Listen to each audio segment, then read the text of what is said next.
বেশি কথা বলবো না। সবাইকে ধন্যবাদ। Happy new year. গত 5 তারিখ জানুয়ারিতে মহামান্য রাজ্যপালের ভাষণকে আমি বিরোধিতা করব না, কিন্তু আমাদের কয়েকটা বিরোধীদের কয়েকটা আমাদের সংশোধন দিয়েছিলাম, সংশোধনের জন্য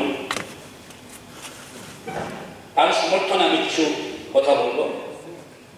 এখানে আমি পেলাম সবাই বলেছেন সুশাসন এবং অন্তিম ব্যক্তির কাছে বসে থাকে।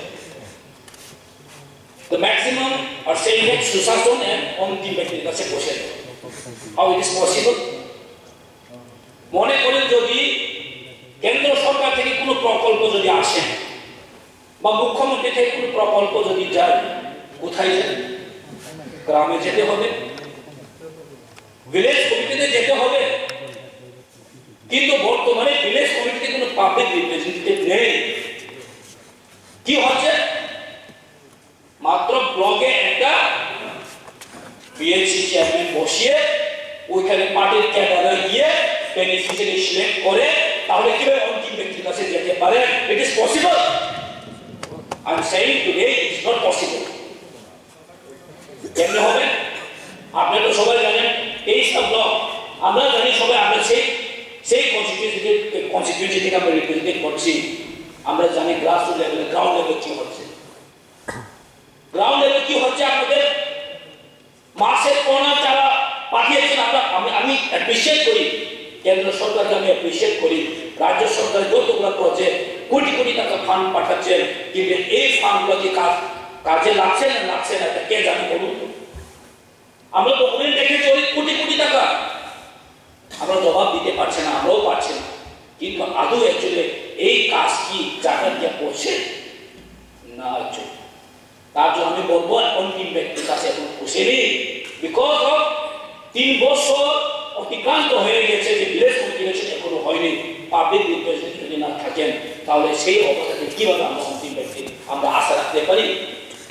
তার জন্য আমি বলবো আপনার যদি ইচ্ছা থাকে তাহলে ইলেকশন তাড়াতাড়ি ভিলেজ কমিটি ইলেকশন করা, না হলে এডিসি গভর্নমেন্টের বা এডিসি ডিস্ট্রিক্ট কাউন্সিলের মনিটরিং কমিটিকে আপনি অ্যাডপ্ট করো, মনিটরিং কমিটিকে অ্যাকসেপ্ট করো। আমি আজকে হাউসে কথা বলতেছি, অলরেডি মনিটরিং নমিনেটেড করা আছে, তাহলে তাদেরকে আরবি ডিপার্টমেন্টকে বলুন যে তাকে অ্যাকসেপ্ট করুন, না হলে আপনি ইলেকশন করুন। আমি একটা বেশি কথা বলবো না, যেটা আমরা অনেক দেখেছি, অনেক বড় বড় বিল্ডিং করার জন্য কোটি কোটি টাকা বাজেট করা হচ্ছে, অনেক ডেভেলপমেন্ট হয়েছে, ত্রিপুরা জন্য অনেক ডেভেলপমেন্ট হয়েছে, এখন কোটি কোটি টাকা এখন বেড়ে গেছেন বাজেটের মধ্যে। আই এম প্রাউড, আমি একজন ত্রিপুরা নাগরিক হিসেবে। কিন্তু আমি কনফিউজ যে জম্পুই জেলার সাব ডিভিশন কি ত্রিপুরার বাইরে? কেন বলছি আমি? জম্পুই জেলা সাব ডিভিশন হয়েছে 2011-12, আজকে থেকে প্রায় 13 বছর আগে। আপনি শুনলে অবাক হবেন, জম্পুই জেলা সাব ডিভিশন, এই সাব ডিভিশনের মধ্যেও কিন্তু একটাও ভালো একটা কমিউনিটি হল নেই। আমি জাস্ট ন্যূনতম যেটা বলতে চেয়েছিলাম, জাস্ট কমিউনিটি হল, একটা ভালো কমিউনিটি হল নেই। গেস্ট হাউস, ভালো একটা গেস্ট হাউস নেই। জম্পুই জেলা সাব ডিভিশনে একটা কলেজ নেই, যে বাকি 24টা কলেজ আছে সারা ত্রিপুরা রাজ্যের মধ্যে, ফলবুক এবং জম্পুই জেলা বাদে বাকিটা জায়গায় সব কলেজ আছে। কেন হবে না? আমাদের জম্পুই জেলা সাব ডিভিশন কি অফার করেছে? আমাদের ছেলেমেয়েরা কি কলেজে পড়ার অধিকার নেই? আজকে জম্পুই জেলা হসপিটাল কেন সাব ডিভিশন হসপিটাল হচ্ছে না? জম্পুই জেলা সাব ডিভিশনের মধ্যে একটা ভালো সাব ডিভিশন হসপিটাল বসানো যায়, কারণ এটা শুধু জম্পুই জেলা সাব ডিভিশন নয়, এটা সাউথ এবং আমাদের জম্মু জেলা সাব ডিভিশনের মধ্যে দুটা কনস্টিটিউয়েন্সি আছে, গোলাঘাটি এবং টাকারজলা।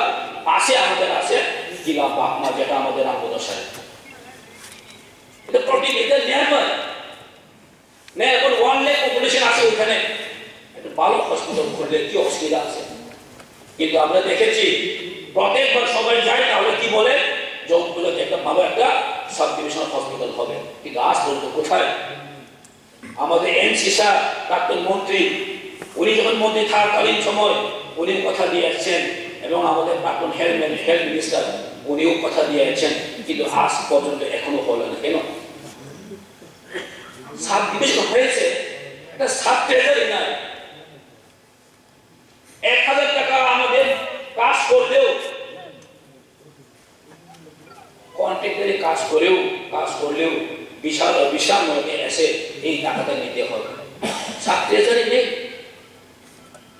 সাব জুডিশিয়াল অংশ নেই, সাব জুডিশিয়ালও নেই। তাহলে আমরা কিভাবে বলতে পারে যে সুশাসন, এবং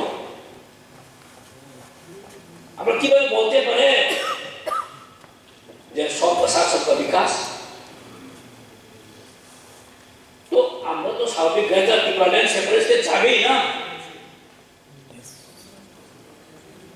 আমি বলতে চাই আমাদের মুখ্যমন্ত্রীকে যে এটা জম্মু জেলা সাব ডিভিশন যতগুলো ল্যাকিং আছে, এটাকে কিভাবে একটু নজরে দেওয়া হোক। আমি লাস্ট টাইমে আমাদের মাননীয় মন্ত্রী, কৃষি মন্ত্রীকেও আমি বলেছি যে আমাদের জম্মু জেলা বাজারে একমাত্র জম্মু জেলা সাব ডিভিশনের মধ্যে যে রেগুলেটেড মার্কেট আছে, ওইখানে একটা প্রায় 1 কিলোমিটার মতো রাস্তা আছে। এটা এমবিসিসির এজেন্সির কাছে রাস্তা। বৃষ্টি আসার সময় পুরো জলে একদম ফ্লাড হয়ে যায়, কোনো ব্যবস্থা নেই। আমি আরডিও পিডব্লিউডি অফিসে গেলাম, ওরা বলে এটা আমাদের কাছে না স্যার, এটা এমবিসিসির কাছে। এমবিসিসিকে ফোন করেছিলাম, তারাও স্যার আছে বলে আসলো, কোনো দেখা নেই। তো এটা যদি হয়ে থাকে, তো সরকারও তো কিছু কর্তব্য আছে, শুধু আমরা কি বলে এটা করতে হবে?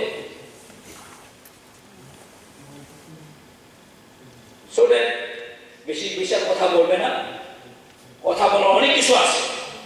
এখন তো আমরা দেখেছি হাইওয়ে বানানোর জন্য, বড় বড় রাস্তা বানানোর জন্য অনেকগুলো টাকা এসেছে কেন্দ্র থেকে, অনেক প্রজেক্ট পাস হয়েছে। Very fine, very nice.